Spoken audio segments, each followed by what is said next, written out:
మీ ఏజెంటి ఆ గేజెంటి అని ఎవరూ అనక ముందే మీ బరువు లెక్కలు చూసుకోండి. అసలు మన హైట్కి ఎంత వెయిట్ ఉండాలో తెలుసుకుందాం. దీనికోసం బిఎంఐ క్యాలిక్యులేట్ చేయాలి. అసలు బిఎంఐ అంటే ఏంటి? బిఎంఐ అంటే బాడీ మాస్ ఇండెక్స్.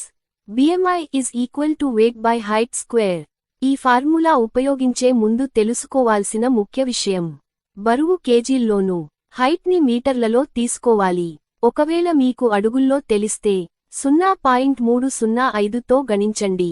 సెంటీమీటర్లలో తెలిస్తే 100తో భాగించండి. ఇలా చేస్తే ఈజీగా మీటర్లలో వచ్చేస్తుంది. ఇప్పుడు ఫార్ములా చూద్దాం. ఫర్ ఎగ్జాంపుల్ 5.5 అడుగుల ఎత్తు, 70 కేజీల బరువుండే వారి బిఎంఐ ఎంతో తెలుసుకుందాం.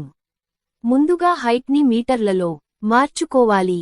అంటే ముందు చెప్పినట్టు అడుగుల్లో ఉంది కనుక 0.3048తో గుణించాలి. 5.5 ఇంటూ 0.3048 ఈచ్ ఈక్వల్ టు 1.676 మీటర్లు. సో బిఎంఐ ఫార్ములా ప్రకారం చూసుకున్నట్లయితే 25 వస్తుందన్నమాట. మీ బిఎంఐ 25 ఉంటే పర్ఫెక్ట్ అన్నమాట.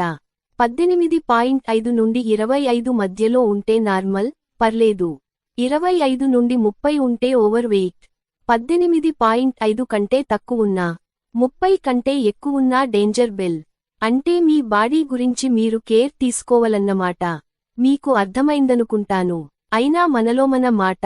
ఒకవేళ మీ బరువెక్కువున్నా ఓ టెన్షన్ పడి ఎక్సర్సైజులు గట్రా చేసేసి హార్ట్ బీట్ పెంచేసుకోకండి.